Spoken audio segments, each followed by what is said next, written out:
आजको हाम्रो डेस्टिनेसन चाहिँ रहेको छ उता देउराली भ्यू टावर ललितपुर। कसमा त्यहाँ जानु हामीलाई लगनखेल जानुपर्ने हुन्छ ल। लगनखेल लगनखेल बस पार्क हो। अब यहाँ बुझ्नुपर्छ टिका भैरव चापागाउँ जाने गाडी कहाँ पाउँछ भनेर।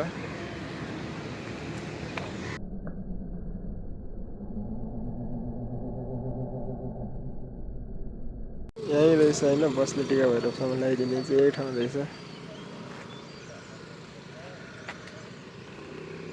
अब यहाँबाट झरेर पारीबाट जाने भन्नुभएको छ। यो सुन्ने ठाउँमा झर्नु होला होइन। अनि यहाँबाट झरेर अब पारी गएर जानुपर्छ क्या।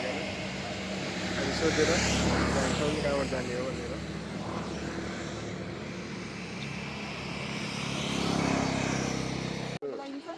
माथि बस्ने ठाउँबाट हामी तलतिर लागेको छौँ। तलतिरबाट यताबाट त्यो पारी गएर सोध्नु भने त्यो पारी गएर सोध्छौँ हामी। अन्त त्योबाट झरेपछि यति अवस्था आउँछ। यहाँबाट तलतिर लाग्नुपर्छ। यता होइन यतातिर लाग्नुपर्छ। यहाँबाट आएपछि यता होइन यतातिर लाग्नुपर्ने रहेछ है। अब यताबाट लागेर त्यो पुलबाट पारी गएर त्यो ट्रक बसिरहेको थोरै अगाडि चौर छ अरे। अनि त्यहाँबाट गएर त्यहाँ सोध्ने अनि त्यहाँबाट भनिदिनुहुन्छ भने त्यहाँतिर गएर अब चौतिर गएर सोध्नु लाने। थोरै अगाडि आएपछि यस्तो बाटो छ। अनि यहाँ ठ्याक्कै यो बाटोसम्म अगाडि आउनु होला। टिका भैरव बस पार्क जाने यता भन्ने अनि यता जानुपर्छ। आएपछि यहाँ बस पार्क रहेछ टिका भैरवको। यताबाट अब यो ढलान गरेको बाटो भनेपछि माथितिर लाग्नुपर्छ। माथिको चाहिँ बाटो लाग्नुपर्छ। माथि आएपछि यता जाने र यता जाने रहेछ। हामी चाहिँ सिधै माथितिर लाग्छौँ। उता नगएर राइटपट्टि नगएर सिधै लेफ्टपट्टि माथितिर लाग्छौँ। यता यो माथि जाने बाटो छ त्यो होइन। यताबाट रोड सिधै जानुपर्ने रहेछ। सोध्दै आइरहेछौँ हामी यहाँसम्म होइन। त्यहाँ तल ट्रक गराजबाट चाहिँ राइटतिर होइन लेफ्टतिर आउनुपर्ने रहेछ। त्यहाँबाट माथि आएपछि रोटे रोड यहाँसम्म हेर्नु सक्नुहुन्छ होइन। स्पिड लिमिट राति 9 बजेपछि टिपर बन्द अरे है। टिपर नलिकन आउनु। ठिकै हो यहाँसम्म आउनु होइन। यहाँसम्म कहीँ कन्फ्युज नभइकन सिधै त्यहाँसम्म आउनु। त्यसपछि अनि बाँकी अब रोटे रोड अगाडिसम्म जाउँ। कन्फ्युज हुने बाटो त केही छैन। यहाँसम्म आउनु यता जाने रहेछ। यता यो जाने होइन कच्ची यतापट्टि जानुपर्छ। यता पिचपट्टि जानुपर्छ। त्यहाँ काम गरिरहनु दाइ भन्नुभएको यता ढलानपट्टि हामी त्यता लाग्यौँ। राइट साइड होइन लेफ्ट साइडै लाग्यौँ फेरि पनि हामी यता थोरै माथि आएपछिको राम्रो भ्यू हजुर हेर्नु सक्नुहुन्छ यहाँबाट।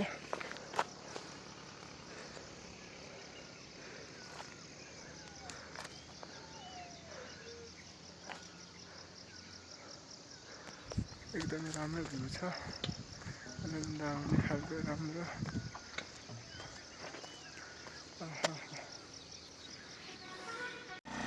कतै पनि कन्फ्युज नभइकन सिधै रोटे रोड आउनु होला। यो मासतिर यो पुल देख्नु सक्नुहुन्छ रोडको साइडमा। त्यो देख्नुभयो भने चाहिँ कतै पनि बाटो नबिर्सी आउनु भएको छ भनेर बुझ्नु होला। थोरै माथि आएपछि यता दुईवटा बाटो छ। यो बाटो नगएर यो बाटो जानुपर्ने हुन्छ। यो साइनबोर्ड भएकोपट्टि बाटो यता नजानु होला। यता सिधै अगाडि जानु होला है त।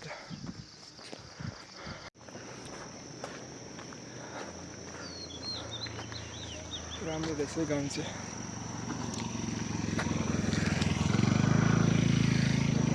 यस गाउँ चाहिँ राम्रो रहेछ। थोरै माथि आएपछि दामी भ्यू देख्न सक्नुहुन्छ। यहाँबाट दुईवटा बाटो आएको छ। यो चाहिँ लेफ्ट नगएर राइटपट्टि पिचपट्टि जानुपर्ने हुन्छ।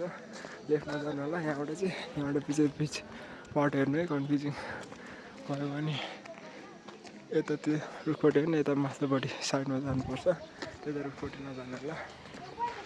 रोटी रोड जानु भन्ने त्यहाँ आएपछि यहाँ भीमसेन आदर्श माध्यमिक विद्यालय छ। तपाईँहरू यहाँसम्म आइपुग्नु भयो भने सबै बाटो आउँदै हुनुहुन्छ। त्यो पारीको जङ्गलबाट आएको है हामी चाहिँ यहाँ आइपुगेछौँ। यो गाउँ अघि त्यहाँबाट पारीदेखि यहाँ नजिकै छ। त्यो पारीकोबाट 1 घन्टामै हामी आइपुग्यौँ। हामी यो साइडबाट आएको, यो साइड जाने रहेछ। यो बोर्डपट्टि लेखेको साइडपट्टि चाहिँ होइन, यता उकालो लाग्नुपर्छ। यो साइडबाट लेफ्ट नै लाग्नुपर्ने रहेछ। यता यो बोर्डपट्टि होइन, यतै हो, यता लाग्नुपर्ने रहेछ मासतिर। ढलानको बाटो यो, त्यो माथिल्लो बेरेन्चुली लेखेकोपट्टि होइन, यता लेफ्टपट्टि उकालो ढलानको बाटो उकालो लाग्नु होला। उताबाट चाहिँ बाटो लामो छ अरे, देवी चौर पुगेर त्यहाँबाट पनि 1.5 घन्टा लाग्छ अरे। यहाँबाट चाहिँ उकालो लाग्यो भने 40-50 मिनटमा पुग्छ अरे। यहाँबाट देवी चौर पुग्न अझै आधी घन्टा लाग्छ अरे। अनि त्यहाँबाट फेरि उकालो जानु 1.5 घन्टा जस्तो लाग्छ अरे। त्योभन्दा यहीँबाट माथि सिधै देउराली पुग्नुहुन्छ, यहाँबाट जानु भनेर भन्नुभएको थियो पालोबाट दाइले। त्यही भएर हामी देवी चौर नगइकन सिधै त्यहीँ माथिल्लो बरेन्चुली भन्ने ठाउँबाट उकालो लाग्यौँ। तल सोधेको अनुसार थाहा भएको चाहिँ रोटे रोड गएपछि भन्ज्याङ पुग्छ अरे। अनि भन्ज्याङबाट पनि रोटे रोड गयो नि पनि देउराली पुग्छ अरे। त्यहाँबाट भन्ज्याङबाट उकालो सिधी भर्याङ लाग्यो भने त्यो चाँडो पुग्छ अरे। ल अब भन्ज्याङ नानसम्म यो रोटे रोड जान्न। यहाँ त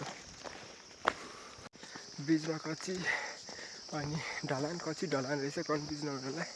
त्यो तल माथिल्लो बरुन्चुलीबाट उकालो लागेपछि सिधै रोटै रोड आउनु, जति उस भए पनि रोटे रोड। अनि यहाँ भन्ज्याङ नआइपुग्नेसम्म रोटे रोड। भन्ज्याङ कस्तो छ भनेर अहिले म भन्ज्याङको भ्यू देखाउँछु। अनि कन्फ्युजन हुन्न, त्यहाँसम्म चाहिँ रोटै रोड आउनु। यहाँ गाउँ आइपुग्यो। अब त्यो पारीको भर्याङको बाटो अरे, त्यो रोटे रोड होइन अरे। त्यो भर्याङको बाटो चाहिँ सर्टकट हो अरे, रोटे रोड चाहिँ टाइम लाग्छ अरे। त्यही भएर त्यो पारी भर्याङको बाटो जानेछौँ हामी चाहिँ। यो गाउँबाट यता रोटे रोड नगएर हामी यता बाटो लागिरहेछौँ। बाटो राम्रो बनाएको रहेछ, माथि देउराली जाने राम्रो छ अरे बाटो चाहिँ, भर्याङ। अनि यहाँतिरको मान्छेहरू पनि कति फ्रेन्डली के, जसलाई सोधे पनि हुन्छ कि। हजुरहरूले कहीँ केही कन्फ्युजन भयो भने जसलाई सोधे पनि हुन्छ, उहाँहरूले हाँसी भनिदिनुहुन्छ कि। अरू ठाउँमा त कस्तो रिसाएर भनिदिन्छ नि, तर यहाँ चाहिँ हाँसी भनिदिनु कि सबैले। हामी 10-15 जनाभन्दा बढी सोधिसक्यो होला यहाँ आइपुग्नलाई।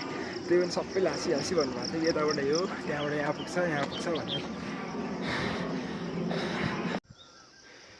यति आयो अनि यहाँबाट बाटो समाप्त रहेछ ढलानवाला। अब नर्मल हाइकिङ सुरु हाम्रो यहाँबाट 30-40 मिनट भने। अब हेरौँ ठ्याक्कै 9 बज्यो, कति बजी हामी माथि पुग्छौँ। यो बाटो छोड्दै नछोडी सिधै माथि जानु भनेको छ। हेरौँ कति बजी पुग्छ है त माथि। त्यसपछि यता तल जाने र यता माथि जाने बाटो रहेछ। हामी चाहिँ माथि जाने बाटो लाग्छौँ। माथि जाने बाटो लाग्नुपर्ने हुन्छ। यताबाट माथि जाउँ। त्यो बाटो चाहिँ खोइ कहाँ पुग्छ थाहा भएन। अब माथि नै चढ्नु भएर उकालो जानुपर्ने भएर हामी यही बाटो जान्छौँ। त्यही बाटो लाग्नु होला माथिको उकालो बाटो है त। बिचमा फेरि थोरै माथि आएपछि कन्फ्युजिङ जस्तो बाटो हुन्छ रहेछ। तर यता सिधै जानु है, राम्रो ठुल्ठुलो बाटो भएकोपट्टि चाहिँ। यता सानो बाटोतिर उतातिर राइट साइडतिर नछिर्नु, सिधै लेफ्ट उकालो जस्तो लाग्नु है। सानो बाटो छ, कन्फ्युजिङ खालको, कन्फ्युज नहुनु होला। तल बजारबाट त्यो रोटे रोड गयो भने पुग्नु त पुग्छ, तर यो बाटो आएको राम्रो नि त। त्यही भएर यो बाटो लेफ्ट साइडको उकालो लाग्नु होला। यो राम सफारीको भ्यू हेर्न सक्नुहुन्छ। हाम्रो बजेटको हिसाब गर्ने हो भने चाहिँ मलाई लगनखेल आउन 30 रुपियाँ लागेको थियो। अनि लगनखेल बस पार्कबाट यता टिका भैरव आउन 40 रुपियाँ लाग्यो, 70 रुपियाँ हो वान वे चाहिँ। अब जान पनि त्यति नै लाग्छ, त्यही भएर 70 140 मा देउराली भ्यू टावरको प्रोजेक्ट कम्प्लिट हुन्छ। बाटो चाहिँ कन्फ्युजिङ नहुनु होला, सिधै उकालो उकालो आउनु होला। सानो बाटोले कन्फ्युज गर्ने छ त्यहाँ बिचतिर, सानो बाटो नलाग्यो, ठुल्ठुलो उकालो उकालो आउनु होला है त। लेफ्टतिर नि लेफ्ट नजाने, राइटतिर नि राइट नजाने, उकालो उकालो उकालो छ बाटो, उकालो उकालोतिर आउनु है त। लगभग 30-35 मिनट घुमेर आएपछि यहाँ हामी सानो गरेको ठाउँमा आइपुगेछौँ। यो साइड देउरालीलाई यहाँ सोधेर अगाडि बढ्छौँ कहाँ छ भ्यू टावर भनेर। यता यो कलेज दाइहरूको घर भएको ठाउँबाट अगाडि रोडहरू थोरै अगाडि नछाडि अब आइपुगेर हामी। यस्तो छ भ्यू चाहिँ यहाँको, थोरै अगाडिमा आइपुग्छ नि। अब हामी डेस्टिनेसनमा आइपुग्नु लगभग 30-35 मिनटपछि हामी भ्यू टावर आइपुगेको छौँ। ल भ्यू टावर चाहिँ हो है, यस्तो देखिँदो रहेछ। यो बाटो आउनुपर्ने हुन्छ माथि जानुलाई चाहिँ, सर्टकट बाटो चाहिँ त्यताबाट रहेको छ। यता रोड त धेरै घुमाउनु पर्ने रहेछ। यो यहाँको बाटै सर्टकट रहेछ एकदम। तर त्यहाँ चाहिँ यताउता नगइकन सिधै ठाडा उकालो आउनुपर्छ है। बिचमा चाहिँ त्यहाँ यताउता जाने सानो बाटो छ, यताउता नगइकन सिधै ठाडा उकालो आउनुपर्छ। अनि सिधै त्यहाँ तल बाटोमा आइपुग्छ। त्यहाँबाट चाहिँ यता रोड आउने, अनि अगाडि देख्न सक्नुहुन्छ भ्यू टावर।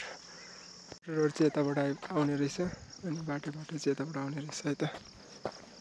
अनि अब यताबाट थोरै अगाडि गएपछि त्यहाँ माथि भ्यू टावर जाने बाटो रहेछ। यो बाटोबाट आउने, यो बाटो रोड आउने। यत्रो उकालो चढाइ आएर यहाँ जानु नमिल्ने रहेछ। त्यत्रो चढेर आएर निर्माण कार्य हुँदैछ, मनाइ छ, चढ्न भन्यो होइन। अब हामी चाहिँ कहाँ जाने भन्ने कुरा नि थाहा छैन। ठिकै छ, तर यसो रिफ्रेसमेन्ट चाहिँ हुन्छ जे होस्। यहाँ पनि राम्रो छ है ठाउँ चाहिँ। अब हामी फेरि अगाडिसम्म जान्छौँ, यतै घुमघाम गर्छौँ। जानु पाइएन भित्र जानु पाइएन। यत्रो हिँडेर आएर त्यहाँभित्र जानु पाइएन, टावरबाट भ्यू हेर्नु पाइएन।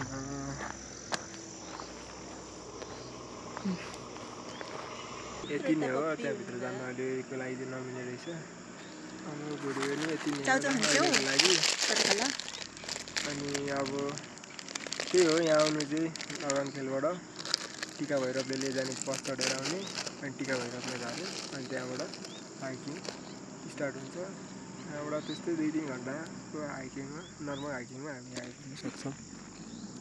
आइपुग्न सक्छौँ। त्यस्तो केही कन्फ्युजिङ छैन। ल हाम्रो भ्लग यति नै हो आजको यहाँ देउराली भ्यू टावरको लागि चाहिँ। बजेट चाहिँ पर पर्सन त्यही 140-50 उसमा भएको छ। ट्रान्सपोर्टेसन त्योभन्दा बढी चाहिँ भएको छैन, धेरै लाग्दैन। त्यही भएर त्यस्तोहरू लाग्छ सोच्नु होला। यति नै हो, आरामले मिनिमम लेस बजेटमा यस्तो दामी ठाउँ आउनु सक्नुहुन्छ। यस्तो बाई अर्को भ्लगसम्मको लागि लाइक सब्सक्राइब गरेर जानु होला है त। बाई।